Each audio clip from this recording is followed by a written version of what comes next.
네, 이틀 동안 수도권 지역의 폭설로 인해서 최대 40cm가 넘는 눈이 쌓였습니다. 11월 서울 지역에 이만큼의 눈이 온 곳은 무려 117년 만인데요. 네, 수도권 지역뿐 아니라 전국 곳곳에 폭설이 이어지면서 피해 사례도 늘고 있습니다. 폭설로 인한 위기 상황에 꼭 기억해야 할 안전 수칙은 무엇일까요? 이송규 한국안전전문가협회 회장과 함께 자세한 내용 짚어보겠습니다. 어서 오십시오. 네, 안녕하세요. 네. 자, 말씀드린 대로 117년 만에 11월 네. 폭설이었습니다. 다시 말해서 연세가 117세가 안 되시는 분들은 처음 겪는 네. 11월 폭설인데요. 밤사이에도 눈이 계속 내리면서 수도권 일부 지역에는 최대 40cm가 넘게 네. 쌓이기도 했고요. 경기도에서는 비상대응 3단계까지 가동이 됐는데 보니까 폭설로 인해서 이 비상대응 3단계 가동한 게 이번이 처음이라고 하더라고요. 네, 그렇습니다. 지금 우리가 비상 대응 단계 하면은 3단계까지가 제일 높거든요. 네네. 그래서 경기도에서는 최고 단계인 비상 대응 3단계를 발령했습니다. 근데 우리가 이제 여러 가지 발령이 많거든요. 위기 경보 발령도 있고, 경계 단계다, 심각 단계다 있고, 여기서는 또 비상 대응 단계다라고 하고 있는데 우리가 이제 공무원들이나 보면 비상 걸렸다고 하잖아요. 예. 이게 지금 비상입니다.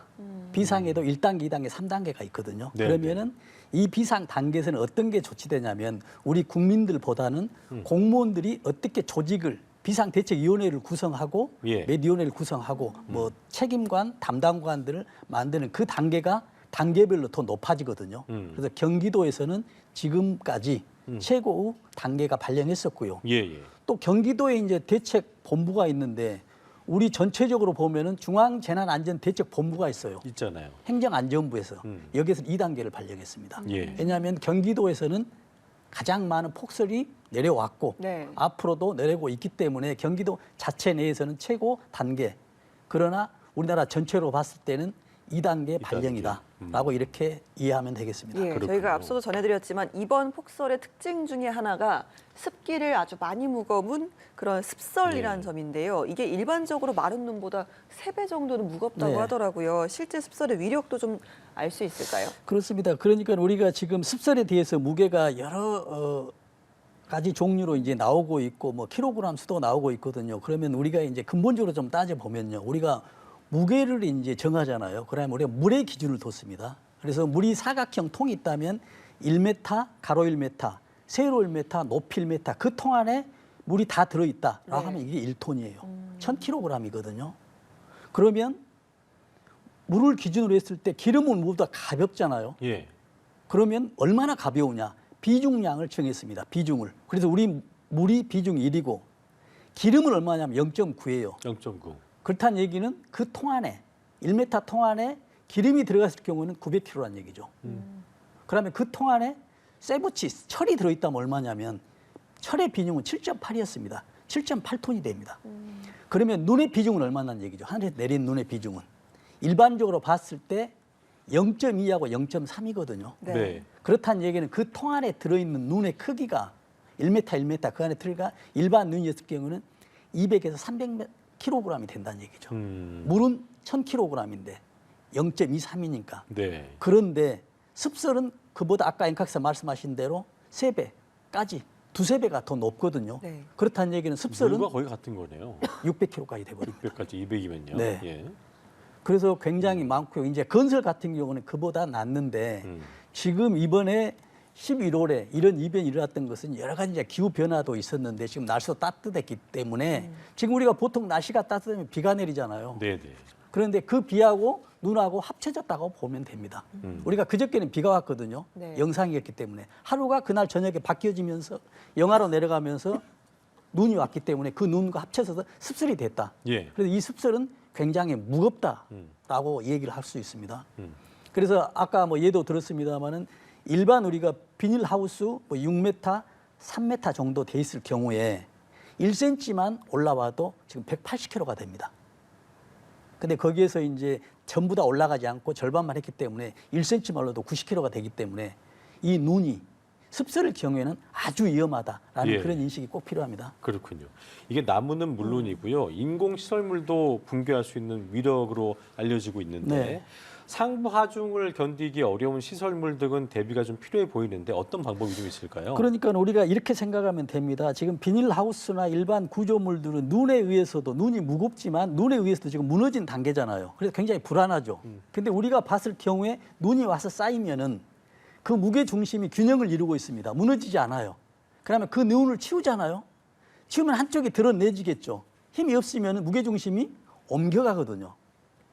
그렇다 보면은 그 비닐하우스나 구조물들이 무너질 수가 있거든요. 예. 그렇기 때문에 눈을 치울 경우에는 그 구조물이 무너지는 것에 주의를 해야 됩니다. 예. 그래서 눈이 많이 온다고 했을 경우에는 눈을 치우는 것도 굉장히 주의를 하고요.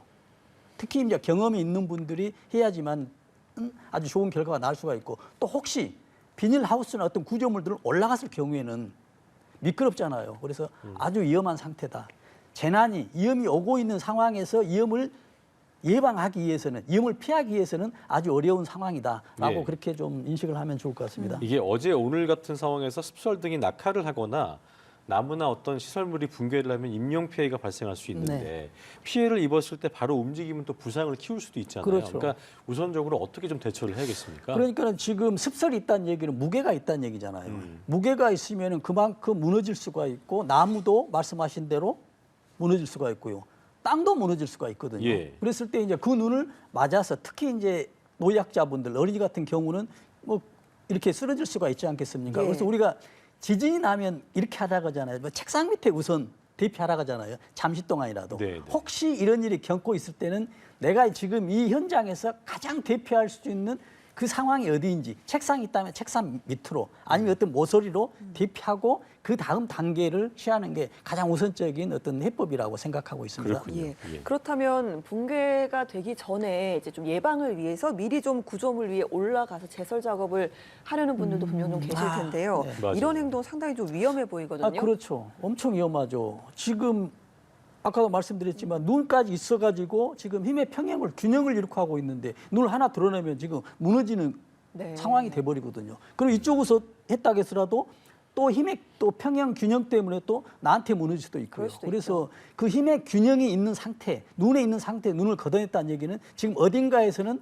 큰 힘을 받고 무게 중심이 움직이고 있다. 무너질 위험성이 아주 높다라고 생각해야 되거든요.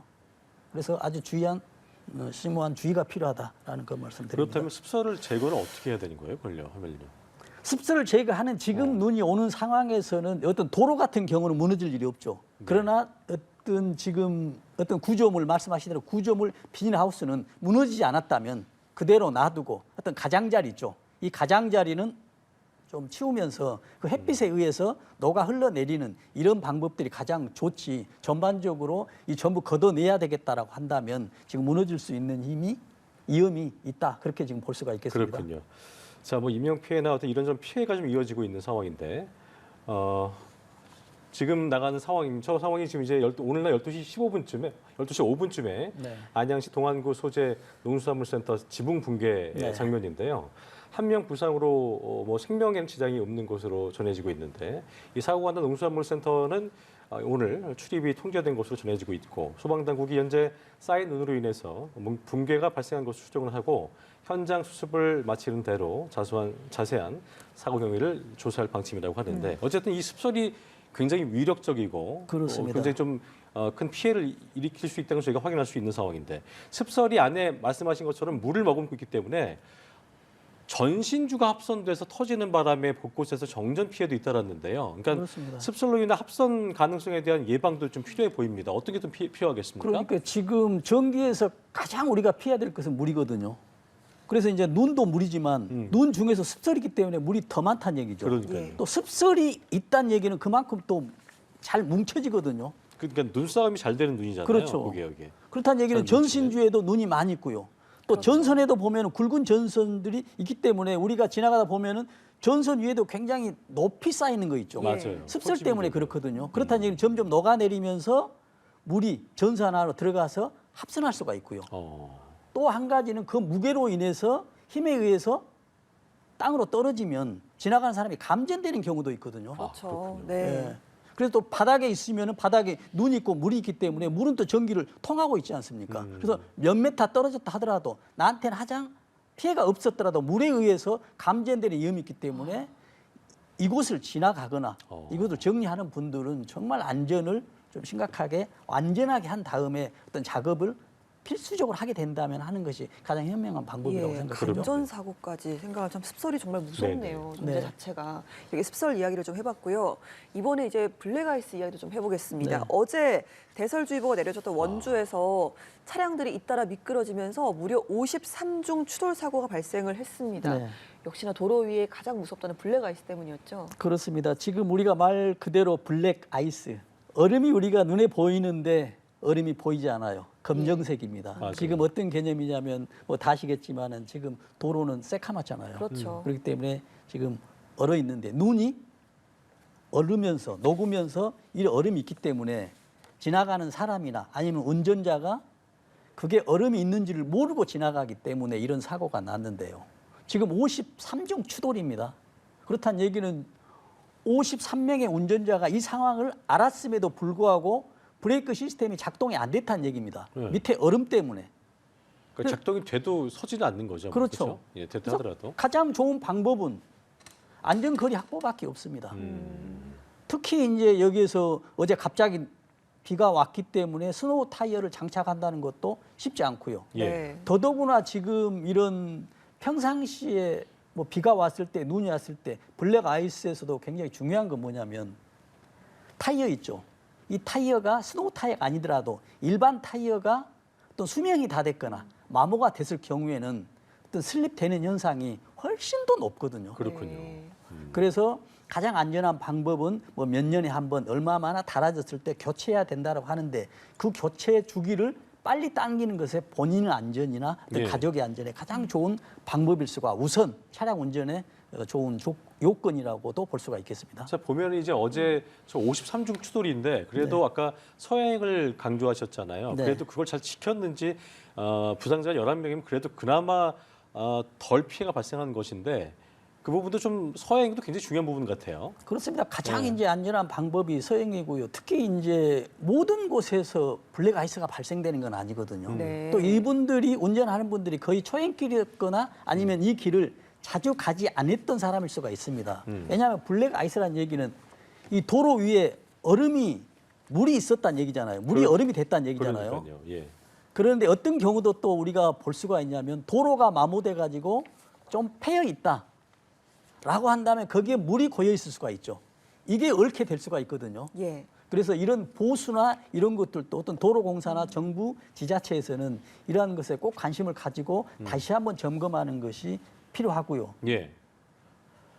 지금 어쨌든 그래서 방어 운전도 굉장히 필요한 상황인 거고요. 그렇습니다. 그렇죠? 지금 내가 거리를 두고 안전거리를 두고 있다는 얘기는 앞차가 급정지했을 때 내가 정지하는 것도 유리하지만 내가 어떤 문제가 발생했을 때 뒷차가 나를 추돌할 수 있는 또 안전거리 확보가 되거든요. 그러니까요. 그래서 말씀하신 대로 가장 좋은 방법은 안전거리 확보입니다. 그러나 그 이전에 우리가 준비해야 될 것은 타이어 타이어. 또 이런 것들을 요 스노우 타이어 여쭤보려고 했는데 네. 이게 블랙아이스에 도움이 좀 되나요? 어떻습니까? 도움이 되죠. 그러나 지금 이 스노우 타이어 어떤 타이어를 하더라도 지금 위험을 예방할 수는 없어요. 자, 위험을 줄일 수는 있지. 줄일 수는 있다. 줄일 수는 있지만 안전하지는 않습니다.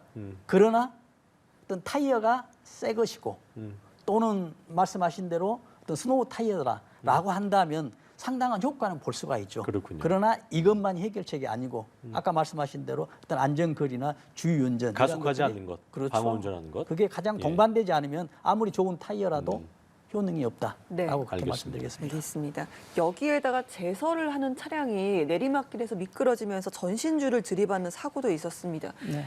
길이 상당히 미끄러웠던 걸로 추정이 되는데요. 그러면 내리막길에서는 어떻게 운전을 하는 게 그러니까요. 좋을까요? 그러니까 지금 제설하는 곳은 위험하기 때문에 제설을 하잖아요. 예. 모든 것을 다 제설하지 않잖아요. 네. 그래서 우리가 제일 먼저 하는 것은 가장 위험한 곳에부터 제설을 하고 있는데 제설을 하고 있는 2차적인 사고가 발생해 버리거든요. 굉장히 안타까운 현실이죠. 예. 그래서 물론 제설하는 분들도 안전 의식이나 안전 규칙을 잘 하고 있는데도 불구하고 이런 사고가 난다는 얘기예요.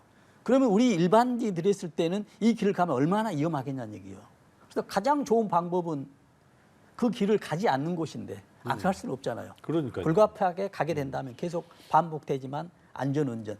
또 더욱이 불가피한 상황에 대해서는 차를 한쪽에 파킹을 시켜놓고 주차를 해놓고 다른 차편을 이용하는 것도 어떤 안전에 대한 방법이 될 수가 있거든요. 그러니까 내리막길에서 미끄러울 때는 네. 뭐 엔진 브레이크를 쓰든 뭐 하든 방법이 없는 거잖아요. 그렇죠. 그죠? 그런데 이제 말씀하신 대로 이제 발 브레이크, 풋 브레이크라 하죠. 발 브레이크보다 말씀하신 대로 엔진 브레이크가 저단을 유리하거든요. 놓고 하는, 그렇죠. 예. 엔진 브레이크는 말 그대로 엔진의 속도를 어떤 기아 변속에서 바꿔버립니다. 그러니까요. 예를 들어서 3단을 2단으로, 뭐 2단에서 1단으로 일단으로. 바꿔버리죠. 그렇다는 얘기는 지금 전체 차가 회전 속도가 줄어든다는 얘기죠. 지금 브레이크를 밟는다는 얘기는 엔진은 3단으로 계속 가고 있는데 브레이크에서 바퀴만 지금 우리가 압축을 가해서 받고 있거든요. 그렇다는 얘기는 부하를 많이 받고 있다는 얘기죠. 이걸 아예 없애고 엔진 브레이크를 변속을 하는 게 가장 네. 좋은 방법인데 그럼에도 불구하고 이것도 완전한 해결책은 되지 않는데 좋은 조건은 될 수가 있다라는 네. 그런 말씀을 드립니다. 그리고요, 또 이 제설 차량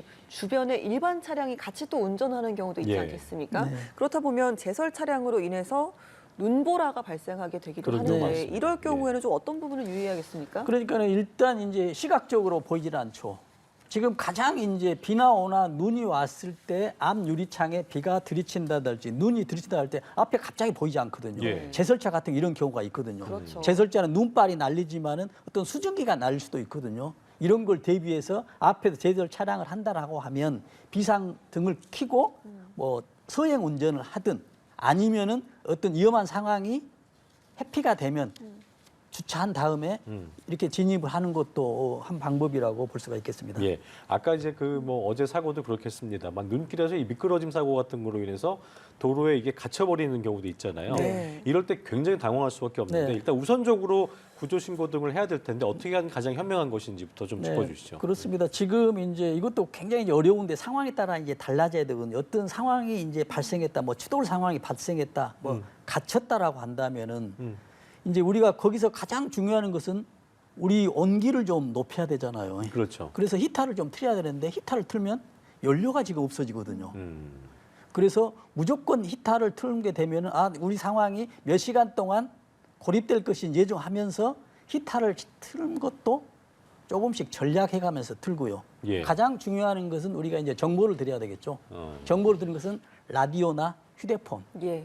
휴대전화 같은 경우는 우리가 안전재난 포탈 사이트에 들어가면 되고요. 또 앱으로 디지털 앱이 돼 있으면 지금 상황이 어떻고 여기서 대피 장소가 어디가 있다는 것까지 좀 자세히 또 알려주고요. 알려야겠군요. 네. 그리고 또 중요한 것은 가장 가까운 가족과 소통이 좀 해야 되거든요. 그렇죠. 왜냐하면 네. 가족이 어디가 있는지. 근데 만약에 여기서 이제 우리 그 차량 안에 노약자, 나이 드신 분들, 어떤 기저질환이 있는 분들에 대해서는 우리가 했던 평상시보다 더 빨리 조치하고 행동하는 것이 아주 좋은 방법이지 않을까 생각됩니다. 이게 보다 보면 어쩔 수 없이 고립이 돼버려갖고 꼼짝달짝 못하는 상황 됐을 네. 때 이럴 때는 마냥 차를 버리고 갈 수도 없는 것이 또 그 이후에 어떤 이걸 차를 또 치울 수 없는 상황이 될 수도 있기 때문에 근데 하지만 어쩔 수 없이 차를 두고 이탈을 해야 되는 경우가 있잖아요. 네네. 그런 경우 어떻게 조치를 좀 취해야 될까요? 그러니까는 지금 그런 경우에 이제 이탈을 해야 되는데 그러면 시동은 끄지만은 열쇠는 꼭 놔둬야 된다는 얘기죠. 열쇠 놔두고. 그렇죠. 아. 왜냐하면 다음 119나 소방차 오면 차를 움직여야 되잖아요. 움직여야 되고. 그럼 이 차로 인해서 뭐 또 정체가 되기 때문에 그래서 대피를 해야 되는데 열쇠는 꼭 놔두고 하면 또 중요한 휴대폰이나 이런 것은 좀 챙겨야 되겠죠. 그렇죠. 또 챙기면서 어떤 배터리 이런 것 혹시 거기에 비상식량이나 비상 뭐 옷들이 있었다, 담요 있었다라면 그것과 같이 하고 어떤 대피. 내가 지금 피난 간다라는 식으로 집에서 어떤 이제 상황이 발생할지 모르기 그렇죠. 때문에. 집에서 우리가 대피하더라도 어떤 여러 가지 주권을 가지고 있잖아요. 내가 예, 상비약도 가지고 나가고요. 왜냐하면 내가 매일 먹는 시간대마다 먹는 상비약에 먹는 사람들이 있거든요. 그러나 갑자기 이제 고립되거나 했을 경우에는 약국도 몰고 또 병원도 또 진찰도 받아야 되고 복잡하기 때문에 이걸 또 순간 놔뒀을 때는 아주 또 그 고립되는 정말로 어떤 육체적으로 고립되는 상황이기 때문에 어떤 비상약 어떤 먹는 복용이 있다면 용이하게 사용할 수 있는. 예, 필수품 담요나 휴대전화, 배터리 이런 것들을 꼭 가지고 대피하는 것이 그렇겠네요. 좋은 방법이겠습니다. 예, 알겠습니다. 정말 뭐 피난 상황을 좀 생각을 하는 것처럼 네. 대처를 좀 해야 된다라는 네. 말씀을 좀 들어봤는데요. 눈길 운전이 뭐 이렇게 워낙 위험하다 보니까 지자체에서는 대중교통을 이용을 할 것을 권고하기도 합니다. 오늘도 차를 집에 두고 네. 대중교통을 이용해 출퇴근하시는 분들도 많으실 텐데 이렇게 이용객이 급증하고 그러다 보니까 대중교통도 무더기로 좀 지연되는 맞아요. 그렇습니다. 상황도 발생을 합니다. 네. 그러다 보면 또 다른 사고 위험이 생기기도 그렇죠. 하는데 유의해야 될 점 어떤 것들이 있을까요? 그렇습니다. 우리가 이제 대중교통 특히 이제 지하철이나 이제 버스를 이용하면은 또 우리가 많이 그 아픈 경험 있잖아요. 어떤 네. 사람 안에서 밀집 사고 이런 것을 좀 대비해야 되고요. 또 이로 인해서 굉장히 붐비고 내가 출퇴근 시간 늦어지고 어떤 상황이 계속 늦어집니다. 그러나 늦어지더라도 우리가 차를 가지고 출퇴근하면서 도로 상황에서 큰 이변, 큰 참변이 발생한 것보다는 훨씬 더 유리하거든요. 그래서 어떤 직장에 가는 분들, 어떤 사업주나 어떤 사장님들, 기관장들께서는 이럴 때일수록 어떤 출퇴근 시간을 1시간 탄력적으로 뭐 늦춘다든지 예, 예. 아니면은 뭐 퇴근 시간을 빠르게 한다든지 이런 것들도 좀 필요하다고 좀 생각됩니다. 알겠습니다. 제 끝으로 이런 날씨의 경우에는 낙상으로 인한 골절 등의 치명적인 문제가 발생할 수 있기 때문에 특히나 이제 노인분들께서는 더더욱 조심을 좀 하셔야 될 텐데 네. 일단 외출을 하지 않는 게 최우선이겠습니다만 아까 말씀하신 것처럼 안 나갈 수가 또 없는 그렇죠. 상황이기 때문에 부득이하게 외출을 해야 된다면 어떤 부분을 좀 주의하면서 보행을 해야 될지 좀 밑으로 짚어주시죠. 그렇습니다. 특히 이제 그 노약자, 나이 드신 분들은 넘어졌을 때 골절을 입었을 경우에는 다시 이제 회복되기가 굉장히 어렵습니다. 쉽지 않죠. 예. 예. 그렇기 때문에 우리가 차를 운행한 사람에 대해서는 어떤 그 스노우 타이어가 있지만은 밖으로 나가는 분들은 어떤 신발 있죠. 새 신발이라든지 뭐 아이젠을 차고 나가는 것도 아니 안전한 방법이죠. 네. 우리가 꼭 산에만 아이젠이 아니고요. 예. 특히 이제 어린이 같은 경우들. 특히 우리가 지금 평생 동안 아까 117년이지만 한 번도 겪어보지 못한 기후 변화로 인한 어떤 문제들이 발생하고 그렇습니다. 있기 때문에 네. 아무리 경험이 많은 연세가 나신 분들이라도 맞아요. 이런 안전에는 어떤 주의하는 것밖에 대책이 없기 때문에 우리 가족이 소통을 하고 안전 대책을 수립해서 행동하는 것들이 진정한 우리 그 가족의 안전, 우리 대한민국의 안전이 될 것이다라는 네. 그런 말씀을 드립니다. 알겠습니다. 지금까지 폭설 상황들 이송규 한국안전전문가협회 회장과 함께 이야기 나눠봤습니다. 오늘 말씀 고맙습니다. 고맙습니다.